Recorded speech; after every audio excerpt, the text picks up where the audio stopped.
Welcome to Streaming, a Crass Discourse with Tony Wise. Tony recently received his MFA from Texas Tech University. I just got to throw that plug in there. He's an artist and educator. He's a great teacher. He's been working at NCECA with the AV team since 2011.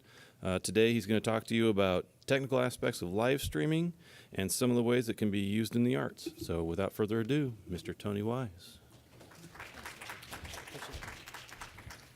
Thank you, Vaughn. Hey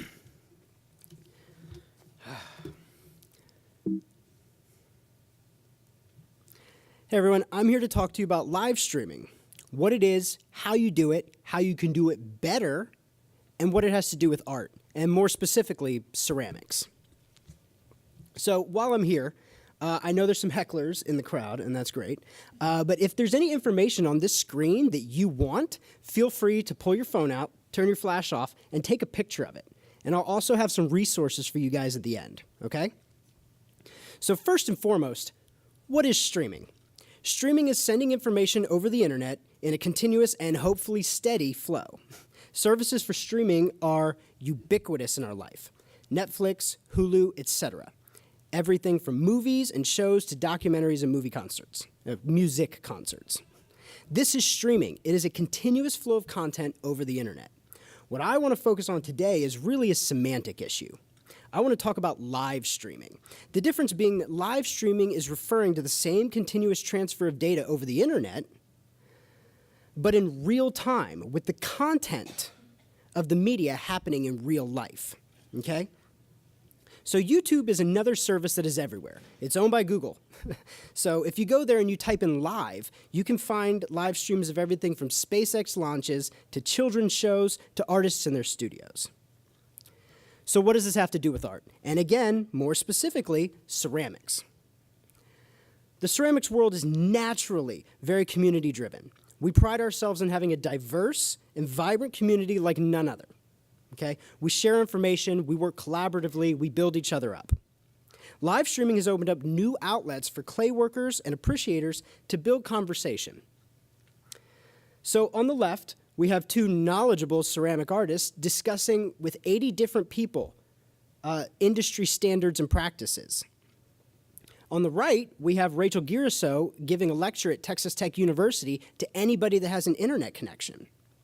So let's talk about how to live stream like a semi-pro and some of the ways that live streaming technology can possibly use to benefit studio artists in their spaces, residency and community programs engaging their audience, and higher education with exposure, enrollment, and potentially funding. So getting into this, these are our biggest social media platforms that are really pushing live streaming, okay? There are others out there, but I have eliminated a couple for numerous reasons, like not serving a demographic that we're interested in. For example, there's an application called Twitch. Twitch primarily focuses on streaming people playing video games, so I didn't really think that would be great to have a walkthrough for. So Facebook, Instagram, Periscope, and YouTube. Those are going to be the big ones that we're going to focus on. And they all start the same way. All streaming starts the same way. Curate your content. All right, what are you going to stream to a live audience?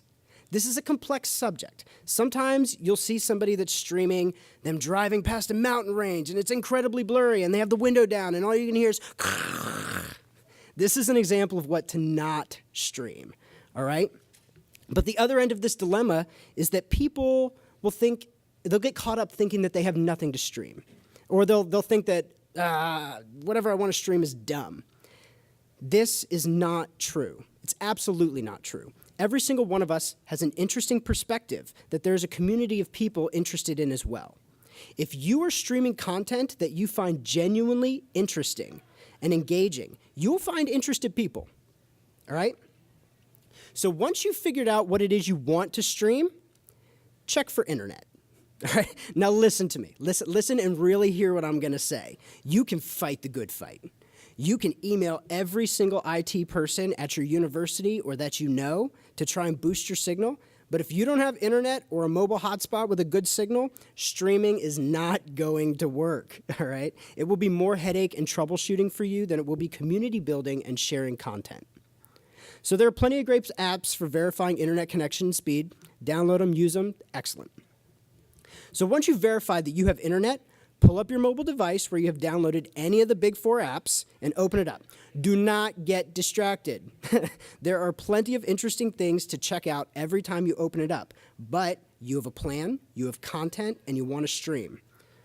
So go ahead, and somewhere on your screen there will be a button that allows you to start video content.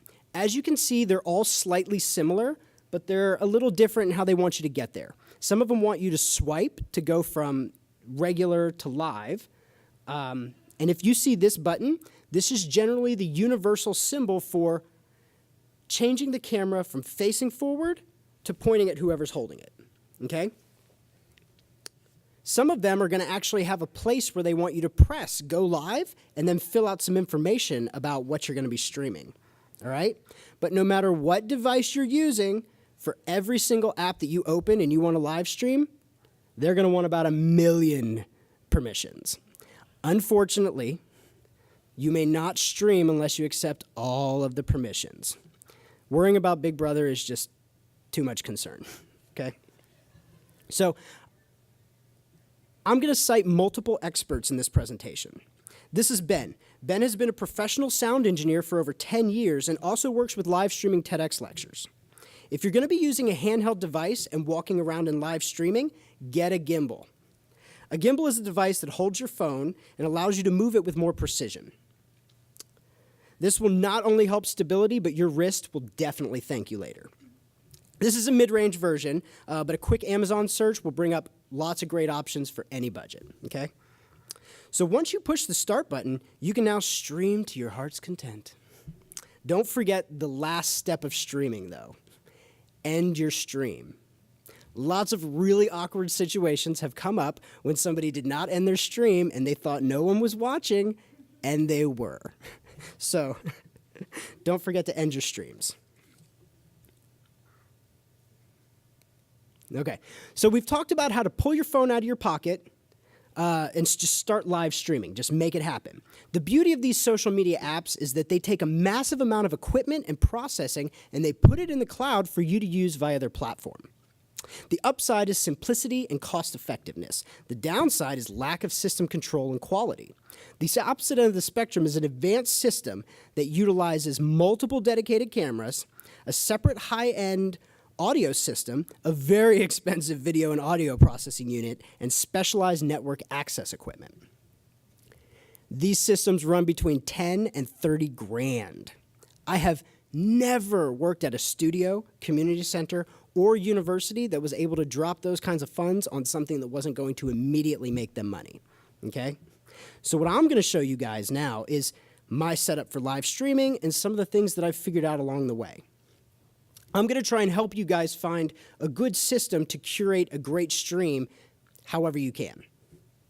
All right, so this is my streaming kit, and I recommend that everyone live streaming build one. People are pretty amazed with what you can do with this kit and a cheap tripod, all right? So I use an iPhone 5S or newer iPhone and an application called Switcher Studio. Switcher Studio allows you to stream multiple platforms with more options. Now, I'm not formally endorsing Apple products or Switcher, but you can get both of them pretty cheap right now. I traded a cup and a saucer for my iPhone. So you can get them on eBay, Craigslist, or just from somebody who doesn't use it anymore. They have a decent camera, and they have enough processing to hold most of the apps nowadays. So it's a pretty great investment. You can also do this with an iPad. But the thing that I'm not going to recommend is using your personal device. If you are streaming, you're probably also coordinating the stream and the person speaking and the other things happening. So you're going to get alerts, you're going to get phone calls, and that will adversely affect your stream. All right, so let's move on to this software a little bit. I'm going to cover it fairly briefly. There's a lot of programs you can use, but I'm going to talk about Switcher because of its accessibility to major platforms and its affordability.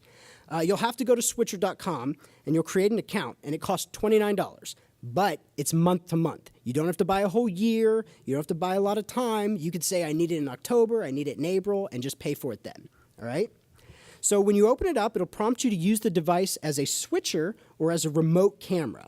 The remote camera is somewhat advanced, but it is really easy to set up, Okay, so when you hit the remote camera button, it's going to give you this code. It's going to immediately turn on the camera and give you this code. So you can set that up somewhere and just walk away from it as long as you write down that code or come back to it. All right? As the switcher, this is what you're going to see on your phone.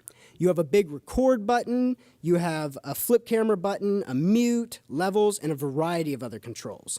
If you hit that menu button at the top, you get more options. This is where you would click inputs and you would enter that code, and then you could switch back and forth from the video feed on both cameras. You can do this with 4 devices. It's pretty impressive. If you hit the outputs, that's where you can select where you're going to route your stream. So you can use Facebook or you can use YouTube. I tend to prefer YouTube because of the accessibility of that. From the bottom buttons, you can flip through the different the different cameras and images that you've connected to this, all right? And you can utilize a lot of the functions that are with average cameras. So it gives you so many options. It's really a great program to work with. I know it's technology, but I thought you guys deserved to see some ceramics. So that's the Switcher Studio part of this. I prefer to use Switcher most of the time because of its controls and options, but the rest of the information that I'm going to show you can be used with Switcher or other social media apps. So we've already talked about phones. Consider getting an external lens. I spent $15 getting a variety of different lenses, and I do not regret that one bit. It has helped me solve so many problems with my kit, you know, as far as getting different angles, zooming in, all types of things. It's a huge difference. And while we're talking about video, here's a pro tip from Chase Chestnut. Chase is a professional camera operator and has worked on way too many TV projects to name.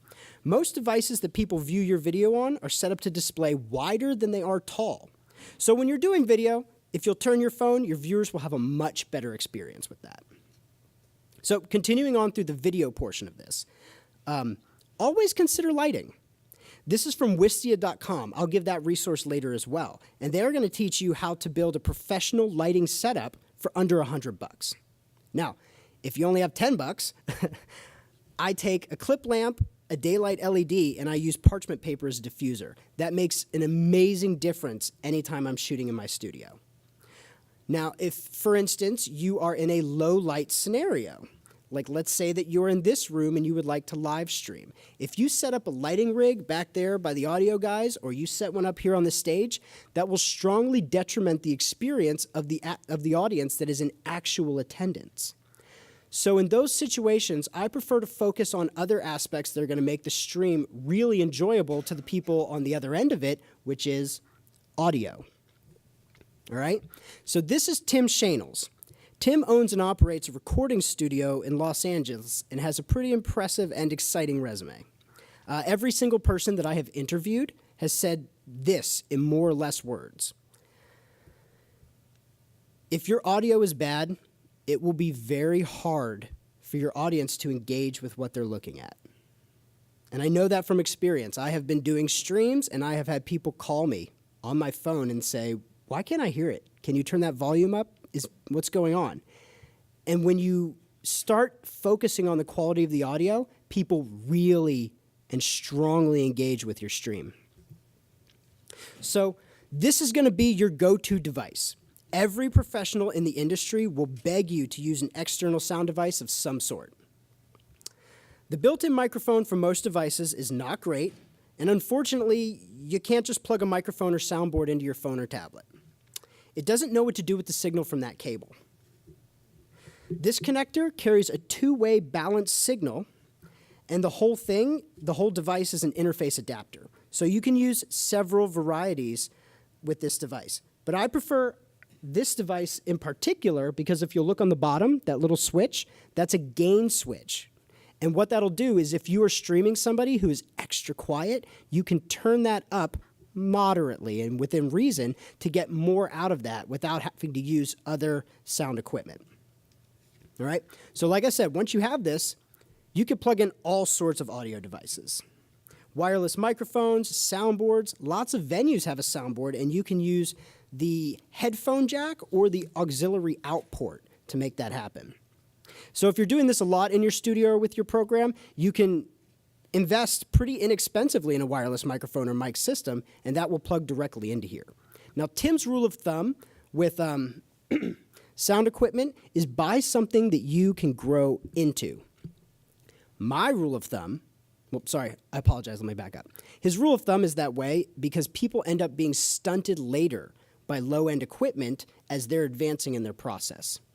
My rule of thumb, no Bluetooth.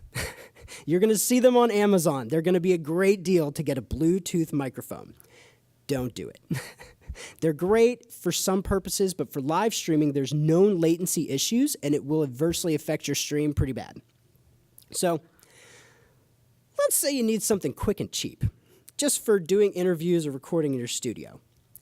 Grab an old pair of headphones. You know, the kind that has the mic down at the bottom, maybe a little hole in it? I like to use the Samsung ones. I've had the best results with those. Wash them. No, seriously. Earbuds get grody, and nobody wants you to hand them a dirty little wire thing, okay? Now, notice where that fork is right there. See the pencil pointing at it? We are going to utilize that section to isolate the microphone. The microphone is the little white bar down at the bottom, okay? So I want you to go ahead and clip on the side that does not have the microphone above the fork, all right? Then you're going to clip above the microphone on the earbud side, all right? Now go to Amazon and get 10 of these little shirt clips for $1, and then get back on Amazon and get 5 of these for $1. They're little windscreens, okay? And you just have a DIY lavalier microphone that is going to work pretty spectacularly. Now let's say you need a handheld microphone. Grab a pencil or a studio brush, rubber band the microphone portion to it. Stick that same windscreen on top of it, and you now have a DIY microphone for under $5, and you had most of the supplies for it already. Okay, now I show people this, and it's like, oh, all right, okay, that's kind of cool. But I recorded a sample to show you guys the difference, all right? So the first one, what I did, I'll tell you the control first. I turned audio on, and there's lots of background noise, and it's people talking, and it's clamoring, and then I turned on some music as well. All right, and so what I want you guys to pay attention to with this first clip is the background noise that's in there. Pimpernel picked a pack of pickle jars thrown by Korean potters. Can you turn that up a little bit? I'm going to back it up. Okay, so pay attention to that noise. Pimpernel picked a pack of pickle jars thrown by Korean potters. All right, now the next one I'm going to play is doing the same thing with the DIY lavalier microphone. Pay attention to the isolation beyond that background noise. Pimpernel picked a peck of pickle jars thrown by Korean potters. Okay, so basically what you're going to do is you're going to take someone or something that you want to mic. You're going to put a microphone on them, and with equipment like this, you could really be going places. Now look, I've given you guys a heap of options here. You can mix and match everything. You could pull your phone out, put a lens in it, plug in one of those DIY microphones, turn on Periscope, and you'll have a great stream. Or you could take what I've shown you and you can put multiple cameras around a venue and sit in the back and curate a lecture system at a residency program. All right?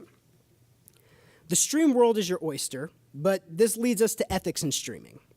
I'm not a lawyer, and none of what I say next should be taken as legal advice. However, I advise that you always communicate clearly that you're live streaming and about what happens with your stream. I would not live stream someone unless they are completely aware you're doing so. The stream is technically yours, but their intellectual property is their intellectual property, and they might not want that shared across the entire global internet. I generally have a contract that states that a lecture agrees to be live streamed and that I will never sell it. To be honest, I actually put a sign up at the door when people walk into a room that I'm live streaming. I kind of worry that someone in witness protection is going to roll in there and that they're going to get spotted that way, but I know that there's other real and legitimate ethical issues involved with live streaming people without their consent. Playing music on your live stream can still count as distributing copyright material. Now, there are platforms out there that don't care. Any of you that have used, I'm not going to say them, any of you that have used a platform that does not get shut down when you're playing music in the background, they don't really care too much. But a lot of them have algorithms built into them to specifically pick that up, and they will shut your stream down. So YouTube has a great library of free music. It is able to be used and distributed anywhere. So if you need something that sounds cool, it's all separated by mood, genre, or artist. You can grab that and you can play it in your live stream venue without having to worry about anything. So how can you personally use all of this technology? Well, if you're a studio artist, this is a great way to get exposure and show people what you're really doing in your studio. Watching craftspersons do artwork is a huge movement. There are YouTube channels with hundreds of thousands of followers that want to see just that. It's a way to build interactions with your audience while you get work done. If you're a community center or residency program, streaming lets your extended community continue to be involved in what's happening at your location.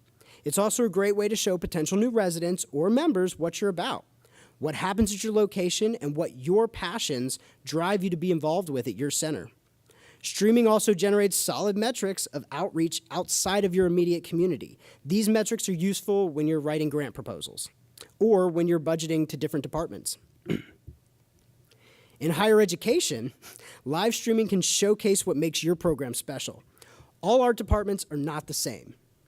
And live streaming allows you to share your program with potential new students.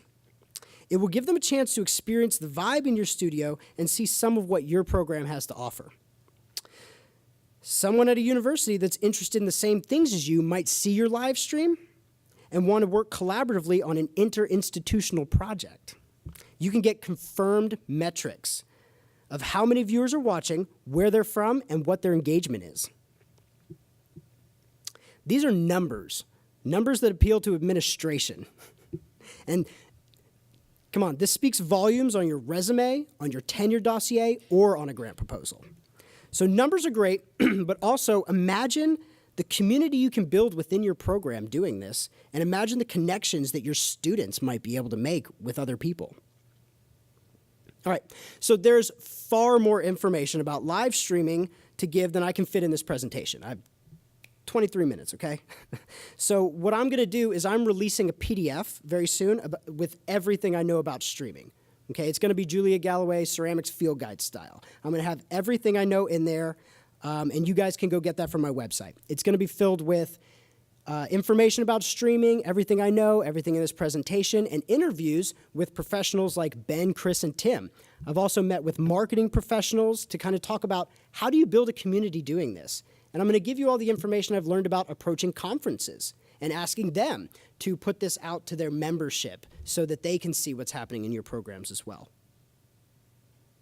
Okay. So in case you don't go check that out, here's some big tips for you. If your camera is going to stay in one place, set it to manual focus. There are few things in the world more annoying than watching a live stream and seeing the focus go in and out every time a new slide pops up or somebody walks by. It's rough. Get a tripod. No, really, if you don't have a tripod, this is a life changer. It will change your streaming world, okay?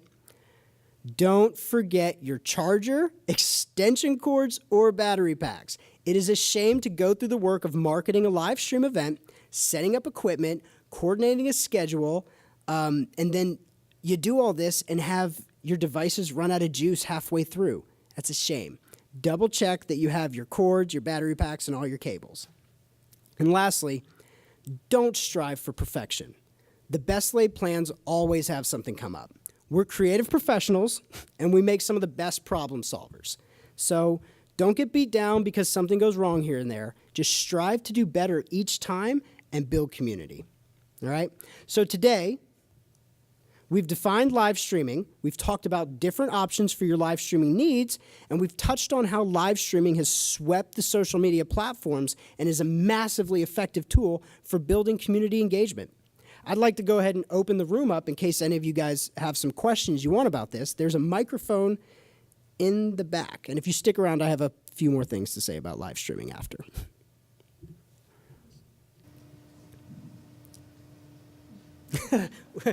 You don't have to raise your hand. What's up?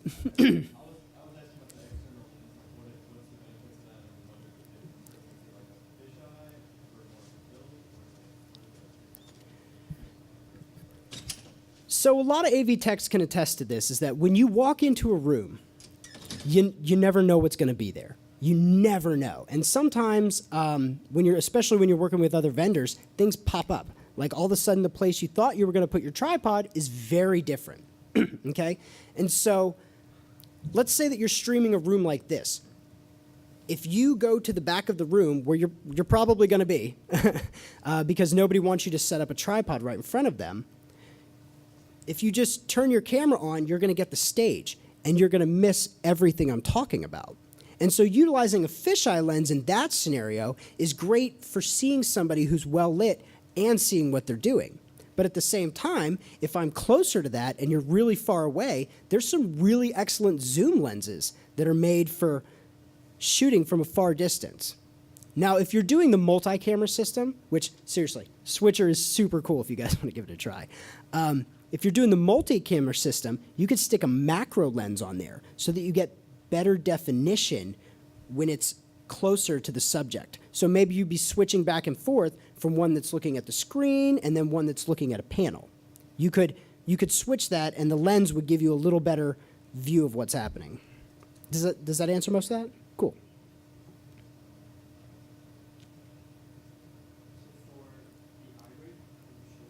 Uh-huh.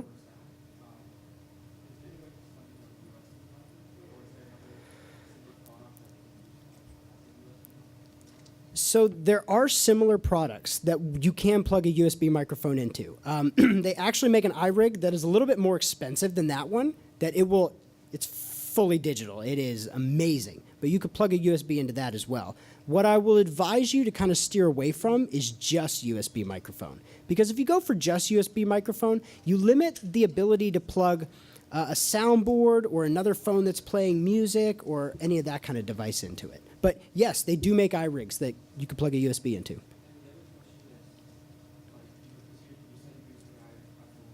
Mm-hmm. Mm-hmm. Mm-hmm.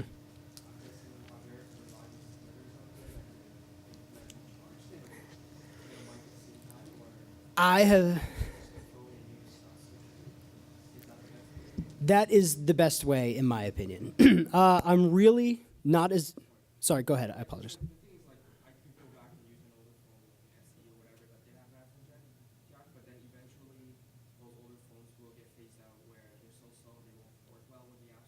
Mm-hmm. So in the future, there has to be some kind of way for me to, plug in and charge a phone and use one of these iRig devices for audio.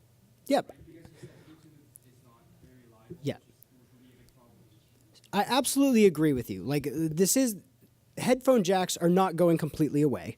iPhone is phasing them out, but there are going to be creative solutions for handling this. And that is part of where my research is going as well, is what other ways do we have of doing this and making it accessible? But I still wouldn't go Bluetooth. There are dongles that will let you plug that in, but it does become a tricky situation when you deal with charging at the same time. So, as research comes out with that, I will be updating the PDFs. Stay tuned. What's up, man? Anybody else over here? Ma'am.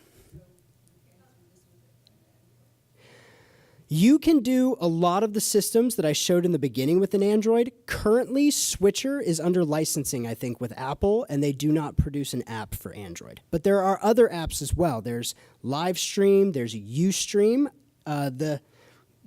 When I was talking about universities, and I had that up where I did the Texas Metal Symposium, that was through an application called a Ustream. A lot of those work on Android.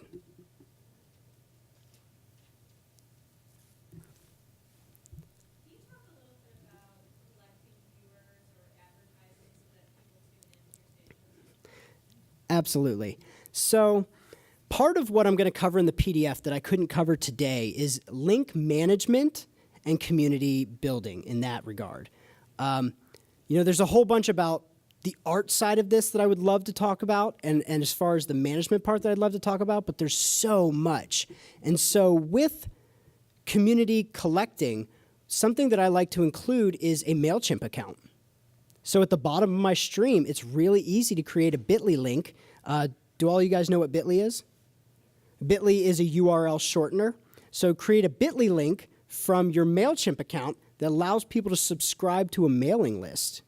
And so as you start to develop a mailing list and people see your streams and they say, this is great, I love this, you could start to send that out and advertise it faster. So you can take the promotion that you do receive, because you're going to try and get people to promote your stream. You're going to reach out to conferences and you're going to say, look, I have something applicable to your membership. Will you share this with them on your next email blast? Will you put it under your opportunities page? Any of these things, right? And so as you get somebody to do that, you don't want to get those people and then lose them the next time it's not promoted. So you can put a description under your streams that says, hey, I'm really glad you came here. If you want to hear about this the next time I do it, click on this link. And they can sign up to your free MailChimp account, and you can create a template for sending that out and letting them know about that. And that'll really build your group of people that care about what you're streaming in that way. And if you're using YouTube, then of course, we all know you can have subscribers, you can have people get involved, you can have community interactions, all sorts of things.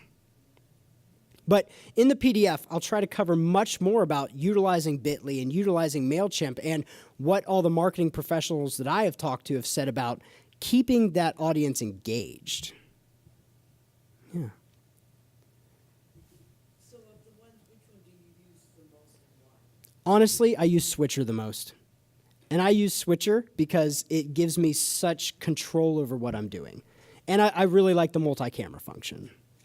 Yeah. And so with like doing like an Instagram live or something, like usually you have to kind of sacrifice being able to see the screen because you want to have a back and forth with people, but you want to have a good camera angle. So Mhm. that it's like if it's above, it's like a good camera angle, but you still got to be accessible to the screen to be able to have a back and forth and Mhm. say stuff. So do you usually, is there some application to have like have it with your laptop so that you can see the stream on there, or do you just use a second phone to like look at and join it yourself to be able to see the comments as they come in? That's what I do. I cheat. I pull my iPad up and I watch my own Instagram. I watch my own Instagram live. The angle. Yeah. I'm sure the front camera's not as good as the back camera. Yeah, exactly. So, because what I want to focus on is the experience that my viewers are having. So I don't want to sacrifice anything when it comes to that. And so I cheat and I put my iPad up and I watch my Instagram live. Yeah, or my Periscope live. So thank you guys very much for coming out. I know that you've had lots of choices of presentations to fly with, and we appreciate you choosing this course. We've talked mainly about technical systems and community building, but I want to leave talking about live streaming as the production of new artworks. Sometimes the art of a process takes a while to be recognized, and many people don't consider or didn't consider website engagement in art until Ai Weiwei and Olafur Eliasson made their moon project. They created a full digital surface rendering of the moon, and users engaged with this project by picking a plot and drawing on it. Okay? I'm personally excited to see how the next generation of artists utilize streaming tools to create innovative artworks. And I want that to be part of this discussion. So thank you guys very much for coming to my lecture, and I look forward to getting to chat with you more about this.